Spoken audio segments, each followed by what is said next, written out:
One of the most remembered scenes of the first movie of the Fast and the Furious saga is the one in which we can see Dominic Toretto's prized Dodge Charger facing Brian O'Connor's famous Toyota Supra on the quarter mile. Toretto's Dodge Charger is a 70s model. It first appears in the garage scene along with Brian O'Connor. Toretto says that he built it himself along with his father when he was young, and after its dark past, he treasures it like the jewel it is. Brian's 1994 Toyota Supra, on the other hand, is a complete restoration of a burned-out Supra. Toretto's team invested about $15,000 and a lot of time to make it as good as new again. And not only that, but also with a long list of modifications, both aesthetic and mechanical.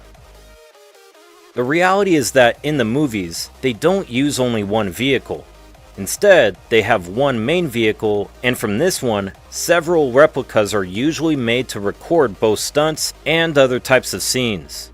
It is a fact that all the Chargers used in the moving scenes did not really have that powerful 900 horsepower engine, and that's why we're first going to look at the performance and behavior of these other vehicles when they leave the factory.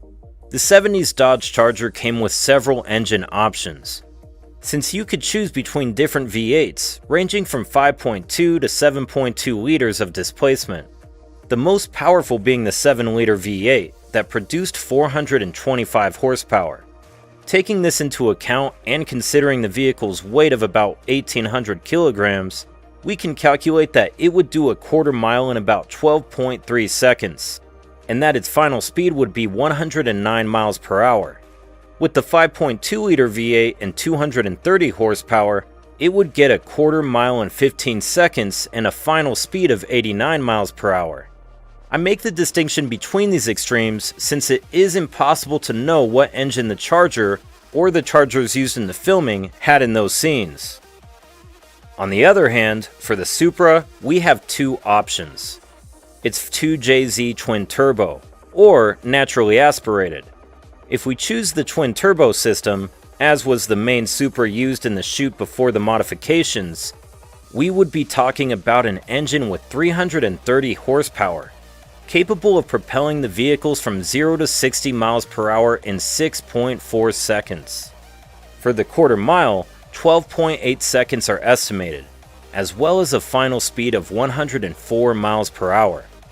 If we consider the naturally aspirated engine of 220 horsepower, as a replica of the main vehicle had, we can estimate a quarter mile in 14.1 seconds and a final speed of 96 miles per hour. If we take into account all possible combinations, there wouldn't always be a clear winner. However, considering the most powerful versions of both vehicles, the winner would be the Charger. Let's then discuss the actual modifications and performance of these cars, considering the main vehicles now. The Dodge Charger, equipped with a huge modified 8.6-liter supercharged Hemi engine, produced about 900 horsepower. But there were other special things about this car. It was prepared for drag races. It had suspension and tires designed for racing, which undoubtedly gave it a certain advantage. There is no doubt that one of the most important things in acceleration is grip. On the Supra's side, it was equipped with the 2JZ, but once modified, it no longer had the twin turbos, but a huge T66 turbo. Among the long list of mechanical modifications, we can find a downpipe, an intercooler, a modified exhaust system, an oil cooler, a racing clutch, and much more. The power of this vehicle is something to discuss.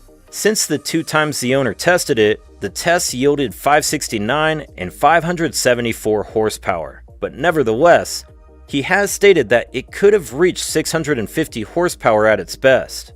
In addition, we must not forget that within the huge list of modifications with which it counts, we also find a nitrous oxide system.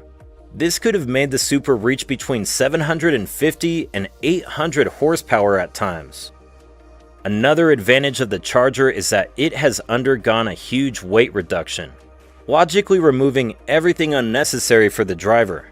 It is then estimated that the vehicle weighs about 1,640 kilograms. Adding this to its 900 horsepower, we can estimate about 9.22 seconds and a final speed of 144 miles per hour for the quarter mile. The Supra didn't have many advantages. Since it had no modifications for weight reduction, it also had a heavy audio system. It's estimated that this vehicle weighed about 1,800 kilograms. We take into account the 800 horsepower at most with the nitrous oxide system, and we can estimate the quarter mile at about 9.7 seconds, and a final speed of about 137 miles per hour. Going over the ideas that the Charger had special tires for grip, and that the Supra had tires not very suitable for these competitions, we can assume without a doubt that the race would have been won by the Charger, and by quite a lot. In addition, to contrast this information, the owner of the car himself at that time, Craig Lieberman, states that the people who at that time had Supras with T66 turbos did not even reach the numbers just mentioned for this one. They were doing the quarter mile in about 10.6 seconds, and with a final speed of 135 miles per hour. And at best, with all the weight reduction possible, they were pushed to figures of 9.8 seconds. However, the latter were more similar in terms of preparation of the Charger than to the Supra of the film.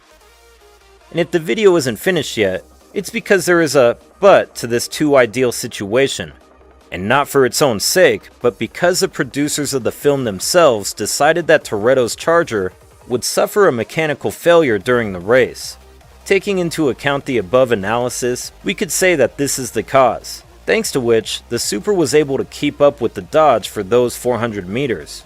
However, Craig Lieberman, the film's technical advisor, points out that what we can see in the scene is one of the connecting rods breaking and flying out of the block, which would have caused the engine to stop running. Although in good Hollywood style, Toretto simply shifts gears and keeps accelerating. If this scene were true to mechanical reality, the Supra would have won. The last analysis could be made by taking a closer look at the film. If we get picky and look at the scene frame by frame, at the moment in which the vehicles fall to the ground again, we could say that the Supra touches the ground first, and therefore, it would have won. This last idea, however, may not make much sense, since once again, not only do we have to take into account that the producers wanted to achieve equality between the two, and therefore this difference could be unintentional, but we are relying on the movie to predict the race, when previously we saw that if this was realistic, the Charger would have never even completed the quarter mile. We close this video saying that with the ideal conditions of both modified vehicles, the winner would be the Dodge Charger, and without margin for error.